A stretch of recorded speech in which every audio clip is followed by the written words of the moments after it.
Halo semuanya, perkenalkan nama saya Priscilla Karjapandi dari Universitas Nusa Cendana Kupang dengan Prodi Ilmu Kesehatan Masyarakat.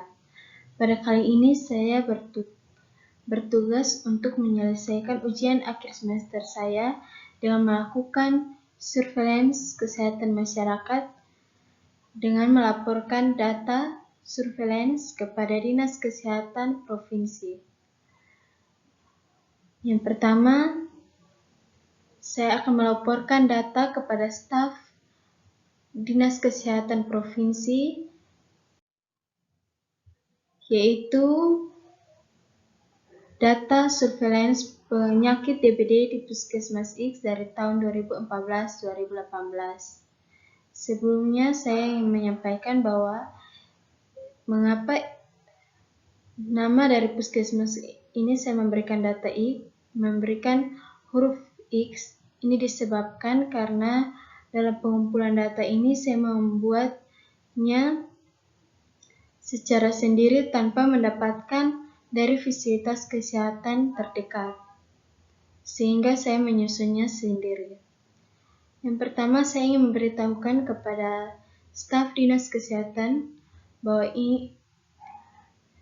saya telah mengumpulkan data surveillance penyakit DBD di Puskesmas X dari tahun 2014 sampai 2018. Yang pertama ini terjadi dari tahun 2014 sampai 2018 berdasarkan golongan umur, kemudian berdasarkan jenis kelamin, berdasarkan pada bulan, berdasarkan pada alamat, dan juga berdasarkan pendidikan. Pengelompokan datanya saya telah membuatnya, dan silakan para staf untuk membacanya sehingga saya bisa melanjutkannya. Yang kemudian saya mengolah data ini dan kemudian saya menganalisis menggunakan diagram batang. Dalam pengolahan ini, yang pertama saya melakukan surveillance penyakit DBD di Puskesmas X dari bulan Januari sampai Desember pada tahun 2014 sampai 2018. Ini berdasarkan pada bulan. Yang pertama, bulan Januari. Dari tahun 2014 sampai 2018 itu terjadi sebanyak 119 kasus positif penyakit DBD. Kemudian pada bulan Februari pada tahun 2014 sampai 2018 itu terdapat sebanyak 137 kasus. Kemudian pada bulan Maret terdapat sebanyak 138 kasus. Kemudian bulan April sebanyak 126 kasus. Kemudian bulan Mei sebanyak 100 kasus, bulan Juni sebanyak 102 kasus, bulan Juli sebanyak 60 kasus, bulan Agustus sebanyak 77 kasus, bulan September sebanyak 135 kasus, Oktober sebanyak 150 kasus, bulan November sebanyak 235 kasus, dan bulan Desember dari tahun 2014 sampai 2018 itu sebanyak 386 kasus. Yang dimana jumlah semuanya dari tahun 2014 sampai 2018 pada bulan Januari sampai Desember itu sebanyak 1.720 kasus terkonfirmasinya penyakit DBD di Puskesmas X. Kemudian saya menganalisis data tersebut ke dalam diagram batang. Yang pertama, pada warna yang biru tua saya buat pada tahun 2014. Kemudian pada warna orange ini terjadi kasus pada tahun 2015. Pada warna biru terjadi kasus pada tahun 2016. Warna kuning terjadi kasus pada tahun 2017 dan pada warna biru muda ini terjadi pada kasus tahun 2018. Sehingga dapat kita lihat bahwa kasus yang paling terbanyak ini terdapat pada bulan Desember dan yang paling sedikit bulan Desember pada tahun 2014 dan yang paling sedikit ini terjadi pada tahun 2018 yaitu pada bulan Agustus yang sebanyak 8 kasus. Kemudian saya mengolah data ini berdasarkan pada umur.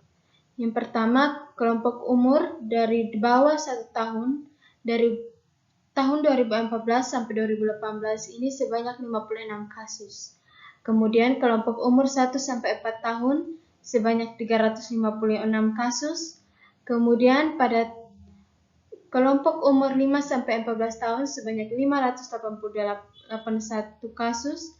Pada kelompok umur 15 sampai 44 tahun ini sebanyak 507 kasus, dan di atas 44 tahun dari tahun 2014 sampai 2018 ini sebanyak 220 kasus.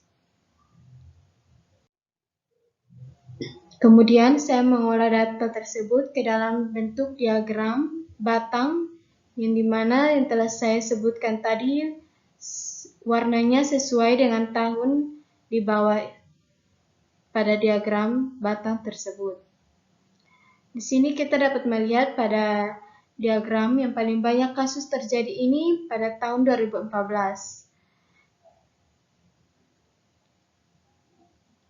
Kemudian saya mengelompokkan data tersebut berdasarkan jenis kelamin.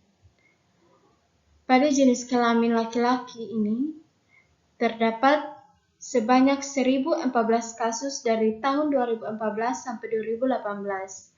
Kemudian, berdasarkan jenis kelamin perempuan dari tahun 2014 sampai 2018 sebanyak 706. Kemudian saya mengelompokkan data tersebut berdasarkan diagram batang yang dapat kita lihat bahwa yang paling banyak ini terjadi kasus pada jenis kelamin laki-laki. Kemudian penyakit ini, DBD ini saya membuat berdasarkan alamat. Yang pertama ini saya membuat alamat dari desa A, desa B, dan desa C. Mengapa saya menyebutnya desa A, desa B, dan desa C? Agar tidak terjadinya kesalahpahaman karena saya mengolah data ini sendiri. Pada desa A ini, pada tahun 2014 sampai 2018 terdapat sebanyak 475 kasus. Sedangkan pada desa B dari tahun 2014 sampai 2018 sebanyak 582 kasus. Kemudian dari desa C ini dari tahun 2014 sampai 2018 sebanyak 663 kasus. Kemudian saya menganalisis data tersebut ke dalam diagram batang. Yang dapat kita lihat pada diagram batang ini terdapat paling banyak kasus terdapat pada tahun 2014 yang terdapat di desa C. Kemudian saya mengolah data tersebut berdasarkan pendidikan. Nah, pendidikan di sini dimulai dari pendidikan SD. Dari tahun 2014 sampai 2018, yaitu sebanyak 624 kasus terkonfirmasi penyakit DBD. Kemudian dari pendidikan SMP, dari tahun 2014 sampai 2018 sebanyak 456 kasus. Kemudian dari pendidikan SMA, dari tahun 2014 sampai 2018 sebanyak 381 kasus. Kemudian sarjana dari 2014 sampai 2018 sebanyak 259 kasus.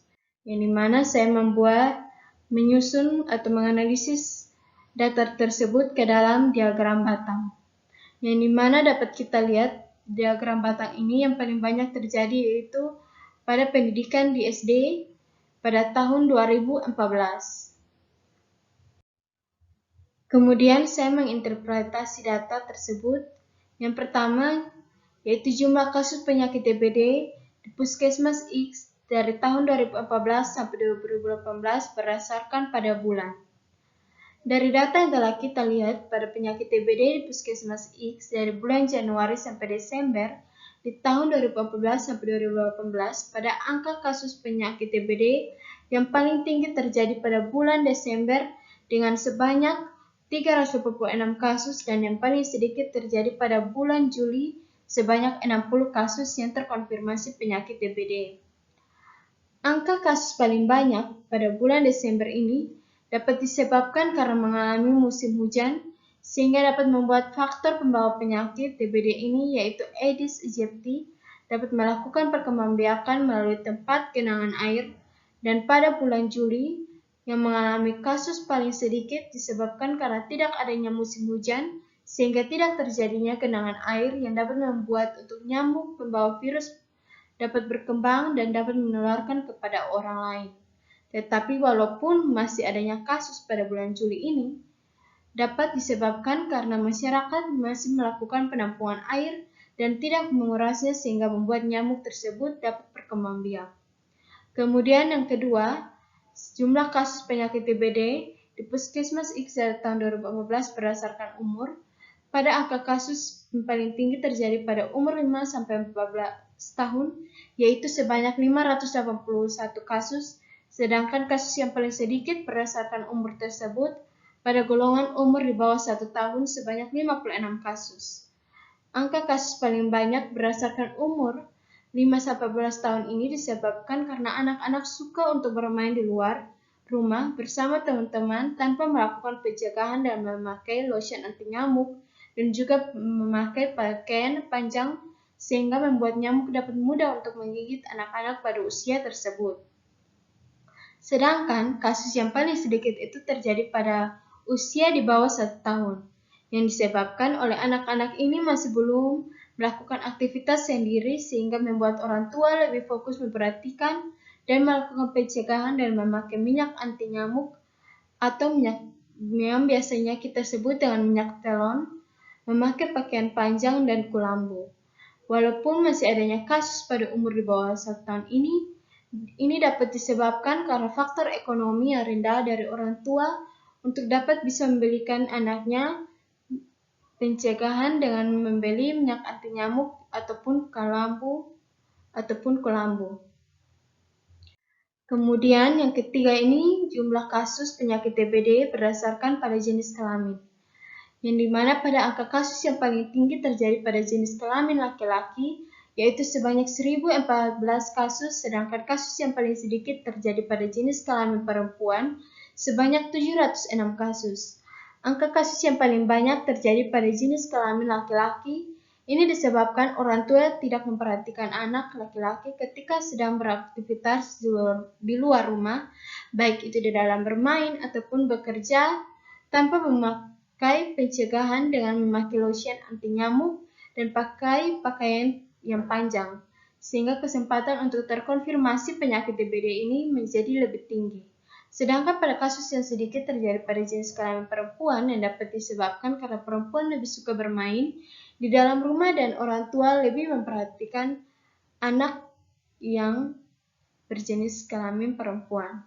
Kemudian keempat, ini saya berdasarkan pada alamat, yaitu di desa A, desa B, dan desa C. Pada kasus yang paling tinggi ini terjadi pada desa C, yaitu sebanyak 663 kasus, sedangkan kasus yang paling sedikit ini terjadi di desa A, yaitu sebanyak 475 kasus. Angka kasus yang paling banyak yang terjadi di desa C ini disebabkan oleh tumpukan sampah yang banyak di pinggir jalan, baik itu tempat sampah dari botol, kaleng, ember, plastik, sehingga tempat tersebut dapat membuat terjadinya penampungan air, dan nyamuk dapat berkembang biak pada tempat sampah tersebut dan menularkan kepada manusia. Sedangkan pada kasus yang sedikit terjadi di desa A, yang disebabkan oleh masyarakat tersebut sudah menyadari dengan melakukan pencegahan, membuang sampah di tempat sampah, sehingga tidak terjadinya penimbunan atau penumpukan sampah di daerah tersebut atau di daerah desa A. Kemudian saya membuat jumlah kasus berdasarkan pada pendidikan, yaitu SD, SMP, SMA, dan sarjana.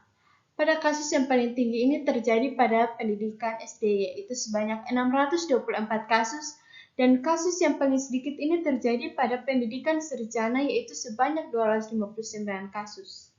Angka kasus yang paling banyak terjadi pada pendidikan SD yang disebabkan oleh masyarakat atau anak-anak ini masih belum memahami tentang penyakit DBD dan juga cara untuk mencegah, sehingga membuat mereka untuk malas tahu dan lebih suka untuk bermain bersama teman-teman mereka. Sedangkan pada kasus yang paling sedikit, berdasarkan pendidikan sarjana, ini disebabkan oleh masyarakat yang sudah sarjana telah mengerti dan memahami cara untuk melakukan pencegahan sehingga kasusnya itu tidak terlalu tinggi.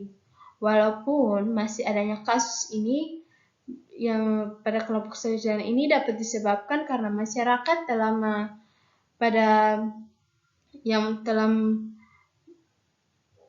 pendidikan sarjana ini telah mengalami penyakit komplikasi atau mengalami penyakit degeneratif, sehingga susah untuk melakukan pencegahan dengan melakukan gerakan 3M, yaitu menguras penampungan air, menutup penampungan air, dan mengubur barang-barang bekas.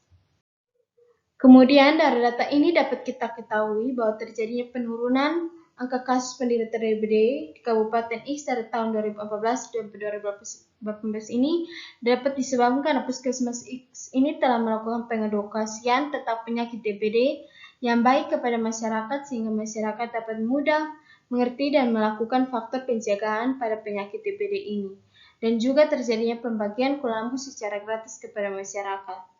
Sehingga dengan terjadi pengedukasian tentang penyakit DBD, masyarakat melakukan upaya pencegahan dan memakai spray anti nyamuk atau lotion anti nyamuk ketika tidur malam, memakai pakaian yang panjang ketika tidur, tidak memupuk baju kotor di rumah, membersihkan lingkungan rumah dari sampah, menguras penampungan air, memakai kulambu ketika tidur, dan dari Puskesmas X tersebut juga melakukan fogging secara rutin dan gratis di wilayah tempat tinggal masyarakat ketika terjadinya musim hujan dan ketika sudah adanya kasus positif DBD di wilayah tersebut. Sedangkan dari data tersebut juga terjadi kenaikan pada kasus penderita DBD di Puskesmas X dari tahun 2015 sampai 2018. Mohon maaf, di sini saya menulis 2016. Sedangkan kasusnya itu terjadi pada sampai 2018. Kenaikan kasus ini dapat disebabkan karena pelayanan kesehatan dari puskesmas sudah tidak melakukan pengedukasian tentang penyakit DBD lagi sehingga masyarakat mengalami kelupaan dalam melakukan upaya pencegahan terhadap penyakit DBD yang membuat untuk terjadinya peningkatan kasus tersebut. Baik, terima kasih kepada staf Dinas Kesehatan Provinsi Y yang telah mendengarkan hasil data yang telah saya buat. Oleh karena itu, untuk umpan baliknya bisa dilakukan dari kolom chat. Oke, baik. Terima kasih kepada staf yang telah memberikan umpan balik. Di sini saya akan menampilkan bahwa umpan baliknya dari Dinas Kesehatan Provinsi melakukan umpan balik kepada Puskesmas X dengan menginformasikan kepada tenaga kesehatan di Puskesmas X untuk melakukan penyuluhan atau sosialisasi kepada masyarakat mengenai penyakit DBD setiap tempat posyandu di Puskesmas dan di sekolah-sekolah, sehingga masyarakat dapat mengetahui cara penyebaran penyakit DBD dan masyarakat juga dapat melakukan pencegahan setelah mendengar penyuluhan atau sosialisasi yang diberikan oleh tenaga kesehatan. Dinas Kesehatan Provinsi juga akan memberikan kulambu kepada Puskesmas X tersebut untuk dapat dibagikan kepada masyarakat secara gratis baik yang membutuhkan, dan akan melakukan fogging di area rumah masyarakat sehingga tidak terjadinya peningkatan melainkan mengalami penurunan atas kasus penyakit tersebut. Baik, terima kasih kepada staf dari Dinas Kesehatan Provinsi yang telah memberikan umpan balik terhadap data yang telah saya paparkan. Mungkin ini saja yang dapat saya berikan. Terima kasih.